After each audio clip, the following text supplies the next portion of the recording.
आ जाओ। हम लोग पढ़ रहे हैं क्लास नंबर 10 लेसन नंबर 12 नहीं 7। इस समय का टॉपिक आपका जो है उसका नाम है ग्रंथि। उसका नाम क्या है? ग्रंथि। ग्लैंड कहते हैं अंग्रेजी में, से क्या कहते हैं? ग्लैंड। पहले सुनो, पहले आखिर ग्रंथि आया तो क्यों आया? भगवान ने इसको क्यों बनाया? सोचो, भगवान ने तुमको क्यों बनाया? तो भगवान ने इसलिए तुमको बनाया कि आओ और आकर के पढ़ो, पढ़ करके देश की सेवा करो, तब जाओ। माने देश की सेवा जरूर, भारत के माने स्वर्ण अक्षरों में आपका नाम लिखाना चाहिए, ये बात। तो जरा सोचो, हमारे शरीर के अंदर हार्मोन्स बनता है, ये विवेक आपके लिए पढ़ा रहे हैं। स्वर्ण अक्षर में तुम्हारा भी नाम लिखा जाना चाहिए। ये कोई स्रोत है, इससे हार्मोन्स निकल रहा है। कहाँ निकला? ये भाई तो जहाँ निकला था तो हमें हार्मोन्स के, मान लो भैया निकला था हार्मोन्स, जा तब यहीं पर हार्मोन्स नहीं रहना चाहिए ना, ये हार्मोन्स यहाँ भी जाना चाहिए, यहाँ भी जाना चाहिए, सब जगह जाना चाहिए, तभी तो दाढ़ी उड़ी आएगा। न कि इतना दूर निकल के रहना, सब यहीं रही तो कैसे नहीं निकल, नहीं छक्का नहीं खाली छक्का ऐसे बात करते, मैंने इतना दूर जम जाएगा, बाकी हो गया। तो इसको ले करके कौन जाता है हार्मोन्स की एक जगह से दूसरी जगह? उसको कहा चलो ठीक है, उसको कौन लेके जाता है? ग्रंथि। यही होता है ग्रंथि। मान कहेंगे ग्रंथि वह होता है जो हार्मोन्स को एक स्थान से दूसरे स्थान पर क्या करता है? सीखे कुछ बता दोगे तो लिखो फटाक दे ग्रंथि के बारे में। देखो, ग्रंथि वह होता है जो हार्मोन्स को एक स्थान से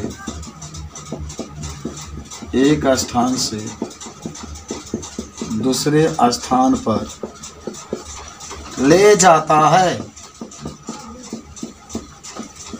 एक स्थान से दूसरे स्थान पर क्या करता है? ले जाता है। कौन लेकर जाता है? ग्रंथि लेकर जाता है। अब आपको एक और कहानी बताते हैं ग्रंथि के प्रकार। तो ग्रंथि जान गए, ग्लैंड कहते हैं अंग्रेजी में। ग्रंथि के प्रकार,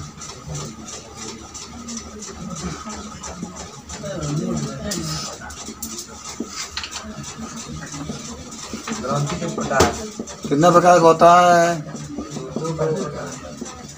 2 प्रकार का होता है। एक ग्रंथि कितने प्रकार के? पहला लिख लो, पहला लिखना अंतःस्रावी ग्रंथि। नाम सुने इसका? नहीं सुने तो सुन लीजिए। अंतःस्रावी ग्रंथि।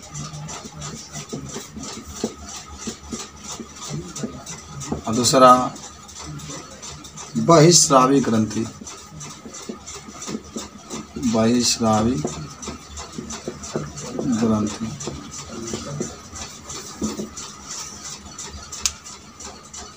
पहले हम इन दोनों के बारे में चर्चा करेंगे, तब लिखने पढ़ने की कार्य करेंगे। मान इतना जानिए कि जो ग्रंथि होती है हार्मोन्स को एक जगह से दूसरी जगह लेकर जाती है। ग्रंथि 2 प्रकार की होती है, एक बाह्यस्रावी ग्रंथि और एक क्या होती है? अब हम आपको बताते हैं पहले अंतःस्रावी ग्रंथि के बारे में। ग्रंथियों द्वारा स्रावित पदार्थों को निश्चित स्थान तक पहुंचाने के लिए इन ग्रंथियों में कोई भी नलिकाएं नहीं होती है, इसलिए इन्हें समांतर नलिका विहीन ग्रंथि भी कहा जाता है। इन ग्रंथियों से स्रावित हार्मोन्स के सीधे रुधिर में पहुंचा दिया जाता है। हार्मोन्स का कार्यस्थल प्राय एक विशिष्ट लक्ष्य अंग तथा विभिन्न उपचारिक क्रियाओं के नियंत्रण में इनका महत्वपूर्ण कार्यक्षेत्र होता है। ये लगभग सभी जैविक क्रियाओं पर रासायनिक समन्वय के लिए आवश्यक होता है। हार्मोन्स शरीर में संचित नहीं रहता है। उदाहरण के लिए थायराइड ग्रंथि, थाइमस, औद्यवरी ग्रंथि, पीयूष ग्रंथि, अग्नाशय ग्रंथि, सब आप बता सकते हैं। हम आपको बता दें कि आखिर जो अंतःस्रावी ग्रंथि होता है इसको हम लोग कहते हैं नलिका। एक और नाम होता है बाबू बाबू ब्लैकबोर्डवा पर देखो, नलिका विहीन ग्रंथि, नलिका विहीन एकरा क्या कहते हैं? नलिका युक्त ग्रंथि। नलिका विहीन का मतलब नलिकाएं नहीं पाई जाती है। नलिका विहीन का मतलब जिसमें नलिकाएं नहीं पाई जाती है। नलिका युक्त का मतलब नलिकाएं पाई जाती है। अब सुन लो कहानी। मान लो कि कोई पूछा कि थायराइड ग्रंथि है, थायराइड ग्रंथि, मान लो यहाँ से थायराइड ग्रंथि। तब जब ग्रंथि निकलती है तो क्या होता है? शांत रहता है। जब ग्रंथि निकलती है, एक ग्रंथि जो है, जब इस ग्रंथि से हार्मोन्स निकलता है या स्रावित पदार्थ निकलता है जो भी, तो जानते हो कहाँ जाता है? कहाँ जाता है? एकदम निश्चित बा कि जब थायराइड ग्रंथि बा माने एकरा बारे में हमने के बात करते हैं जान, तो नलिका तो नहीं पाया जाएगा। पाया जाएगा नलिका? इस सीधे कहाँ जाता है कोई बताएगा? अबे मैं बता रहा था आपको, लोग सुने नहीं। ये जाएगा ब्लड में। कहाँ जाएगा? ब्लड के हिंदी में क्या कहते हैं? रुधिर भी कहा जाता है इसको। रक्त में जाएगा, और फिर रक्त जो होती है जहाँ इसको पहुँचाना है, जिसके घर लेकर जाना है, जहाँ इसका लक्ष्य है, वहाँ क्या करती है? मान लो शरीर के अंदर रक्त जब उपस्थित बा तो इसमें नलिका के का जरूरत बा। तो नलिका विहीन ग्रंथि किसे कहते हैं? जिसमें नलिकाएं ना पाई जाती है। कौन ग्रंथि होती है? थायराइड ग्रंथि। उसको कहते हैं हम लोग, उसको अंतःस्रावी ग्रंथि। थायराइड ग्रंथि इसका उदाहरण हो जाएगा। ये थायराइड से ना होला घेंगा रोग वगैरह होता है, कमी होता है। तो पीयूष ग्रंथि, इसको मास्टर ग्रंथि भी कहते हैं। कल क्वेश्चन एक बार शायद दिया भी गया था। थायराइड में जोड़ों में दर्द भी होता है। हाँ तो हो गया, थायराइड बढ़ जाता है। तो पीयूष ग्रंथि दिमाग में पाया जाता है, इसी को मास्टर ग्रंथि कहते हैं। काहे कि हमारे शरीर के अंदर जितने भी ग्रंथि होता है सबका वो मालिक होता है, सबका देख रेख करता है, सबका नियंत्रण करता है। आज वो नियंत्रण करता है, देख रेख करता है, उसी को क्या कहते हैं? मास्टर। आपके पिताजी इस समय आपके लिए मास्टर हैं, सब आपका देख रेख कर रहे हैं परिवार के। आप कल वो बूढ़ हो जाएंगे, मर जाएंगे, आप कल बाप बनेंगे, तो आप क्या हो जाएंगे? मास्टर। एबरा के कहाँ हैं आप? बच्चा है माने बेटा है, बेटी है, जो भी है। तो वही आपका होता है। याद हुआ प्रिंस बाबू? नलिका विहीन ग्रंथि किसको कहता है? अंतःस्रावी ग्रंथि। ये माने जो ग्रंथि होती है, इससे जब पदार्थ स्रावित होता है वो सीधे कहाँ जाता है? ब्लड में। और ब्लड तो घूमता रहता है, यहाँ जाएगा, यहाँ जाएगा, यहाँ जाएगा, यहाँ जाएगा। जहाँ भी ब्लड जाता है इस स्रावित पदार्थ के लेकर क्या करता है? पहुँचा देता है। ब्लड नहीं रहेगा तो हम रहेंगे? ब्लड है तो हम हैं। ब्लड, इसीलिए रक्तदान करना चाहिए। रक्तदान करना, तू रक्तदान कैला, तारा पापा के तबीयत खराब हो गई तो तारा पापा के फ्री में रक्त मिल जाएगा। जब तक रक्तदान नहीं करेंगे तब तक आपको रक्त नहीं मिलेगा। हाँ? क्या होगा? हाँ तो रक्त जब देगा तो ये थोड़ा होगा, रक्त दे देना, रोज भगवान से विनती करना है, भगवान मेरे पिताजी का तबीयत खराब है, तब रक्त का बदला निकलेगा, तभी तो रक्त का बदला निकलेगा। दिया है तो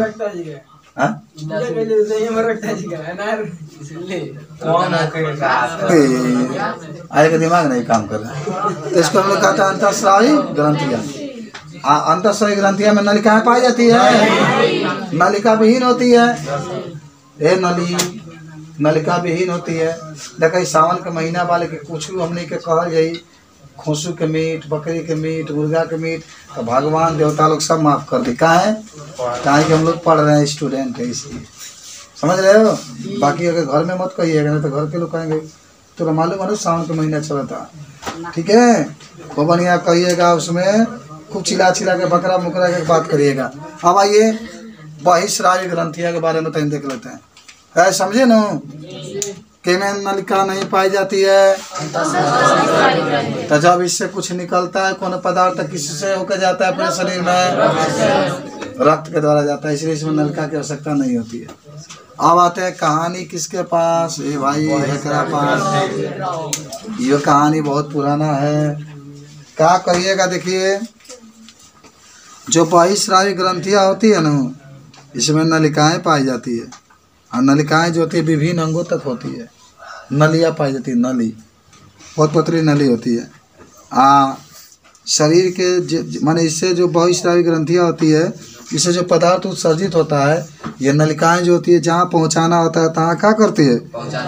तुम मैदान करते हो, खाना तो भोजन में पेट में पचता, लेकिन नलिका होती है वो मैदान को खींच करके ले करके कहाँ जाती है? यहाँ तो तनवारी किनारे जाती है, तेज जाता है तो मैंने रुक मारा गन दे के तो पूरा निकल जाता है आपका। अच्छा पेशाब बनता है जगह के नली होता है एकदम आ जाएंगे आजम आता है यहाँ बात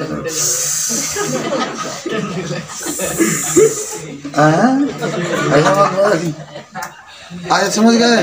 तो नलिकाएं होती है, नलिकाएं जो होती है जो भी पदार्थ स्रावित करता है उसको एक स्थान से दूसरे स्थान पे क्या करता है? पहुंचाता है। आज सुन लो, लेकिन इनकी संख्या बड़ी कम होती है। आज इसके स्राव कुछ समय तक संचित रहता है। यकृत, यकृत जानते हैं? यकृत से कौन रस निकलता है? माल निकलता है। माल के समय से निकलता है। और यकृत से पित्त रस निकलता है। नहीं पढ़े क्या आपको? पढ़ाया गया था आपको पाचन में।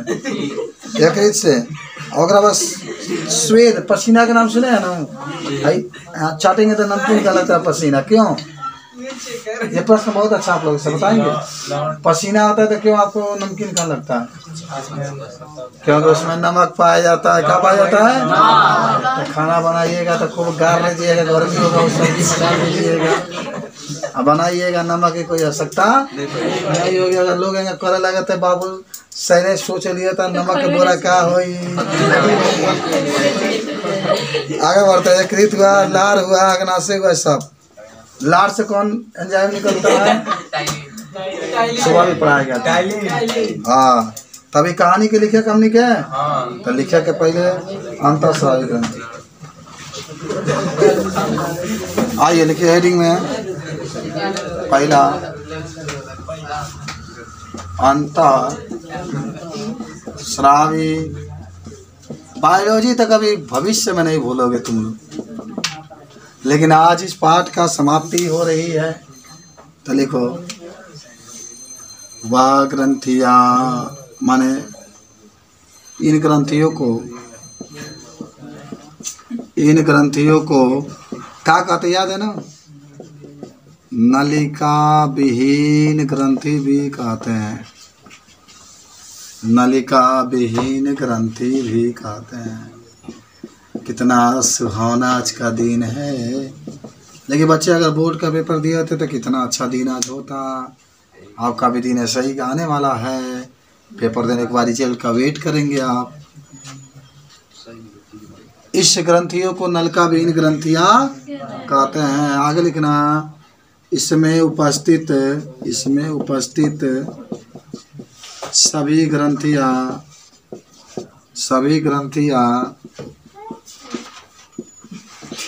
जब पदार्थ को उत्सर्जित करती है,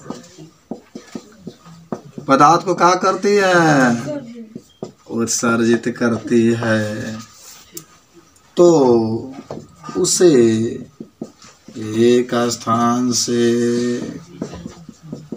दूसरे स्थान पर ले जाने के लिए रक्त की आवश्यकता होती है। रक्त की आवश्यकता होती है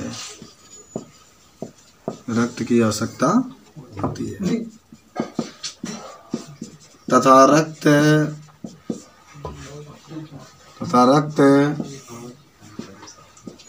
इन पदार्थों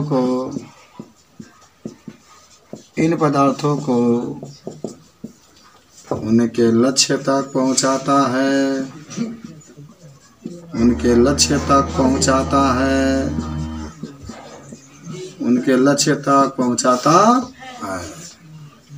कोई दिक्कत? कोई प्रॉब्लम नहीं। आप लिखे इन ग्रंथियों को नलिका विहीन ग्रंथि कहते हैं ना? होती है। अरे तो बना लेना का, तुम्हारा भी कुछ कर्तव्य होता है बालक।